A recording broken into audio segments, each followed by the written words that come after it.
Good morning, students. So today we are going to see the first part of the fourth module of object oriented concept, that is packages and interface. So in this we are going to see about what is a package, what are the different types of packages, how to create a package, and how to import that package into the program. The next part which we'll see it's the interfaces. As I told in the last module that multiple inheritance property in Java is not possible to implement. So if you want to implement that property into the Java, then there is a new concept introduced, is called as an interface. So we'll see what is the interface, how to create an interface, then how interface can be used to achieve the multiple inheritance property. Packages in a Java. A Java package is a group of similar types of classes, interfaces and sub-packages. So package is nothing but, you can say it's a collection of related classes. You can include the interfaces also, you can include the sub packages also. So packages in a Java can be categorized into two forms. One we call it as a built-in package, another we call it as a user-defined package. Built-in packages are the packages which are implemented during the manufacturing of this Java programming language. So there are many built-in packages available, such as Java Lang, which is a language package, AWT, Abstract Window Toolkit, Java X, then Swing, Net, IO, utility package, SQL. So many already built-in packages are available, and we use these all packages in our program to run it successfully. Then user-defined package is nothing but a package which is defined by the user to achieve a particular task. So how to create the user-defined package, we'll see. So before that, we'll see what are the advantages of a Java package. Java package is used to categorize the classes and interface so that they can be easily maintained. Java package provides access protection. Java package removes the naming collision. Suppose there are two methods in two different classes having the same name, then to avoid that naming collision we can make use of a Java package. Then the syntax for creation of a user defined package. So package is a keyword used to create a package in a Java. For example, package followed by name of the package. So here is example package, and the name of the package we have given, it's a mypack. Then in that my pack we have introduced a one class called as a simple, where we have displayed a message called as welcome to package. So this class simple will be stored in my package, that is my pack. How to access package from another package? So there are three ways to access the package from the outside package. So you can make use of import package dot star. Second way, import package dot class name. Third one is a fully qualified name. So in detail we are going to see all these three ways to access the package from the outside package. So first one is using package name dot star. So if you use package name dot star, then all the classes and interfaces which are available in this package will be accessible, but not the sub packages. Then to access the methods which are available in those packages, we have to make use of an import keyword. That is, import keyword is used to make the classes and interfaces of another package accessible to the current package. For example, here we have created a one class called as A, which we have stored in a package called as a pack, which contains a one method msg which prints a hello message. Then that package which contains a method called as A, we are going to import in another class called as B, which is stored in another package called as a mypack. So first statement is a package mypack. This is a new package you are creating to store the class B. Then import pack dot star is nothing but we have already created a one package called as a pack, which consists of a message which consists of a class A, contains a method MSG, which is going to print you the hello. So that we have imported here. So here we have created a object of a class A, which is available in a package, then obj.message, which is going to print you hello. So this is how you can make use of a first way, that is package name dot star. So that star indicates all the classes and the interfaces which are available in that package can be accessible within this package. Second way is using package name dot class name. So if you want to import only the class, a particular class, into the another class, then you can make use of this second way so as to access only the declared class inside that package. So here syntax is package pack. Again we are going to define a class A inside a pack, consists of a method MSG, prints a hello message. Then we have imported that by declaring the class name instead of a star. So here import pack.a. So if you do that one, then only class A can be accessible from that package. A obj is equal to new A obj.message, which is going to print you again the hello. So this is a second way. So instead of accessing all the classes which are defined in the package, you can have only accessible to a particular class by using a second way. So third one is called as a using fully qualified name. So if you use fully qualified name, then only declared class of this package will be accessible. So if you use a fully qualified name, there is no need to import the statements. It is generally used when two packages have the same class name. For example, java.util and java.sql packages contain the date class. Then we can make use of this fully qualified name. Here is an example. So we have defined a package pack, consists of a method called as class A, which includes a method MSG, prints a hello message. Then another package, it's a mypack, in which we have called the A class of pack method by using fully qualified name in this way. That is name of the package, it's a pack.a. Then the name of the object is equal to new name of the package dot name of the class, then obj.message, which will print you again a hello. So this is what a third way of accessing the package from outside the package. Then access modifiers or specifiers. The access modifiers in Java specify accessibility or scope of a data member, method, constructor or a class.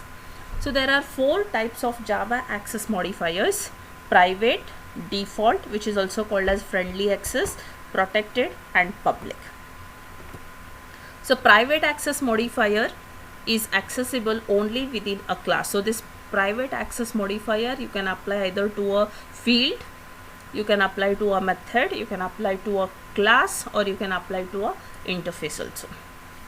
Then the default access modifier, which is also called as a friendly access in a Java, if you don't use any modifier, it is treated as a default by default, then it is accessible only within a package. So within a package it may contain any number of classes, any number of interfaces. You can have access to all these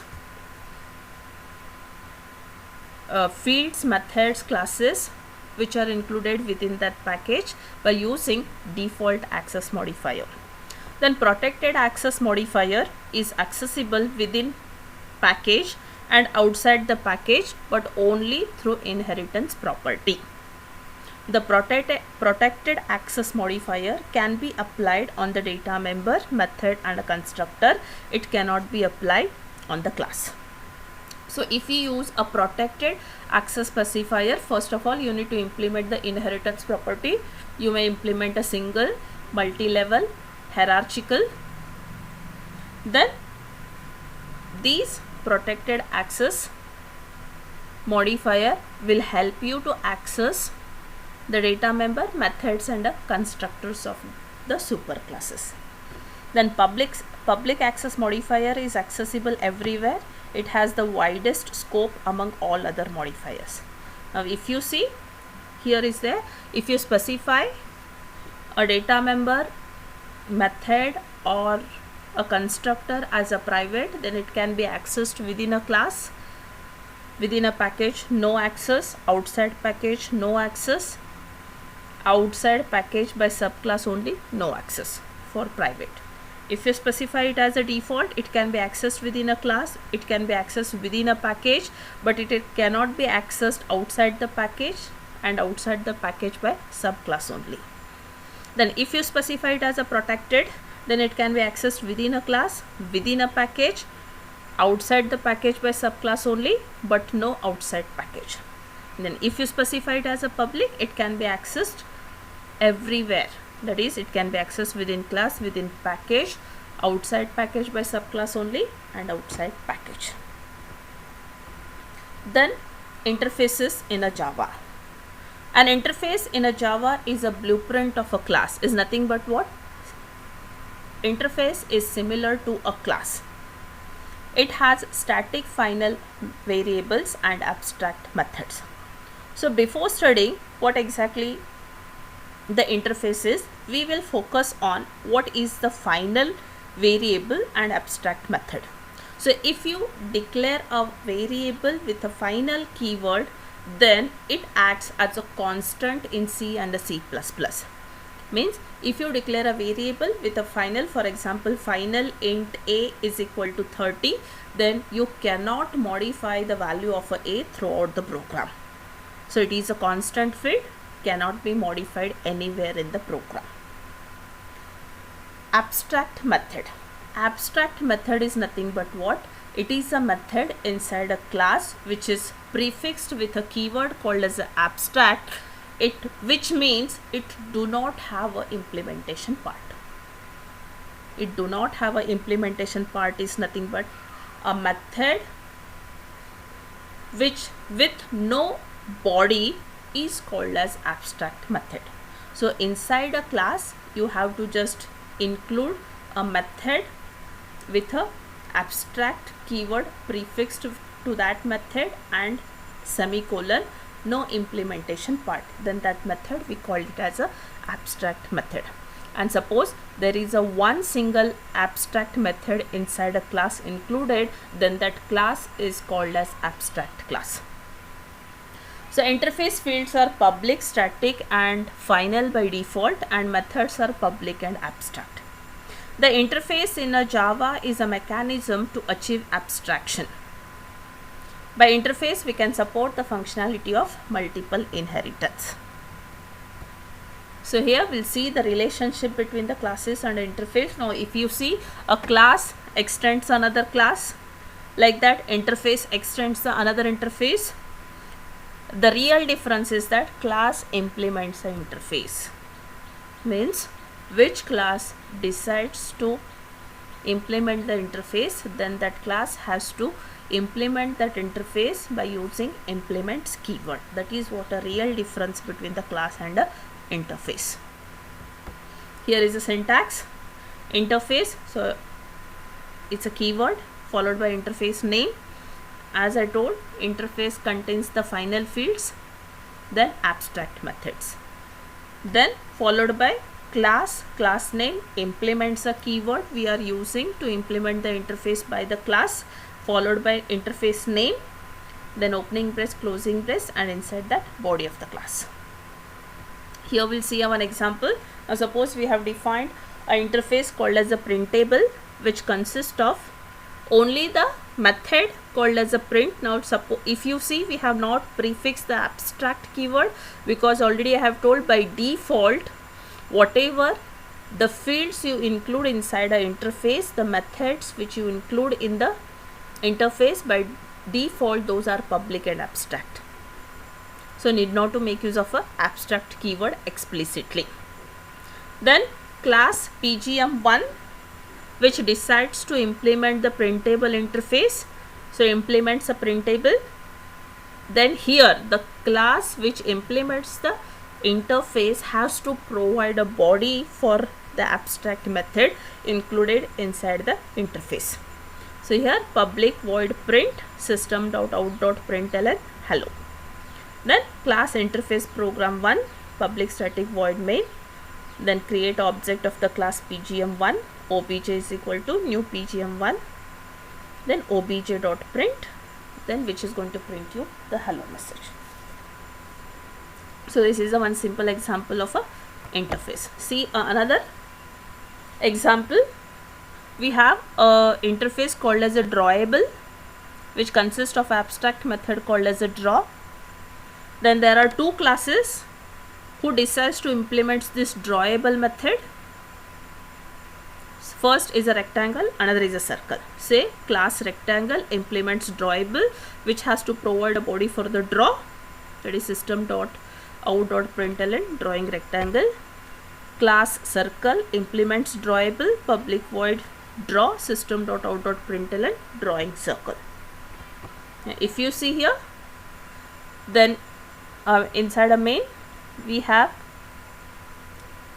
created a object of the drawable. Drawable d is equal to new circle d dot draw. Now if you see here, we cannot create object of an interface, but we can make use of as a reference. So here we have created object of a circle, and that object of a circle we are referring to the drawable interface. So when you call d dot draw, it is going to call the draw function of a circle. Now if you create an object of a rectangle and you refer that rectangle object by the drawable interface, and if you call d dot draw, then it is going to call the draw method of a rectangle class. Rectangle class, based on that you will be getting output as drawing rectangle. As here we have created an object of a circle which have referred by the interface object, so it is going to call the draw method of a circle class.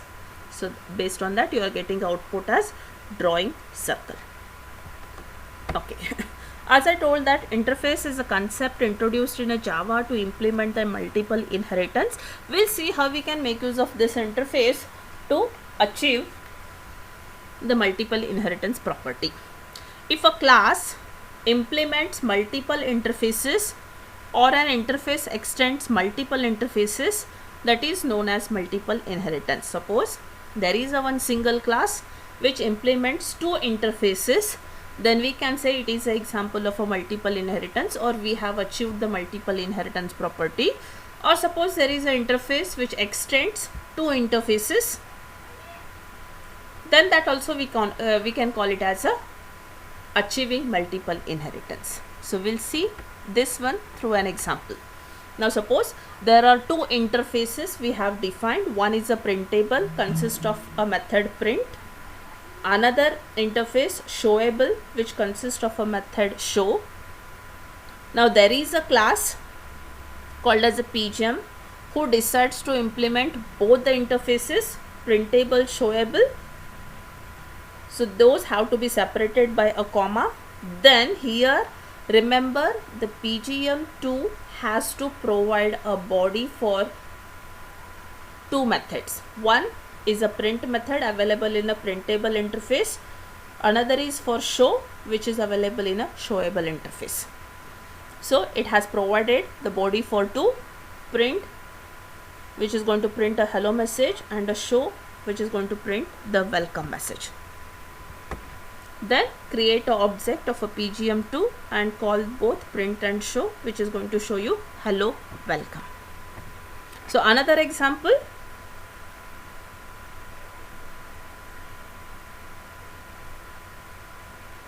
Now suppose there are two interfaces. There are two interfaces. One is a printable, another is a showable, which consists of the methods print. Both the interfaces contains the same method, that is void print with no parameters. And suppose the class interface pgm1 decides to implement both the interfaces, it is printable and a showable, there is no need to write twice the same method. It is public void print, only once it has to be done, and through the and then you have to create object of the class, that is obj is equal to new interface pgm1, then you call the print method, it is going to show you the hello.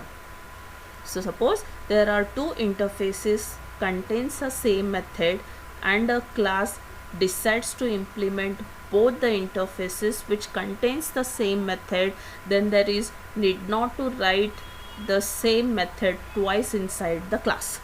Only once you can write it and you can call it in a main method. Then, so as we have seen a previous example where a class has implemented two interfaces. Now we'll see a class implements interface, but a one interface extends another interface. So now we have a interface called as a printable, which consists of abstract method print. Then another interface showable, which extends a printable, which contains a method called as a show. When a class decides to implement both the interfaces, it has to implement the latest interface, which is nothing but a showable here, not a printable. Printable is the first you have decided to write it, then showable extends a printable. So here while implementing you have to specify the most recently referred interface name, which is a showable. Then provide a body for print as well as show. Then create an object of the class, call the print and show, it is going to show you the output as hello and a welcome. So this is what the packages and the interfaces how to implement in a Java, which is the first part of the fourth module.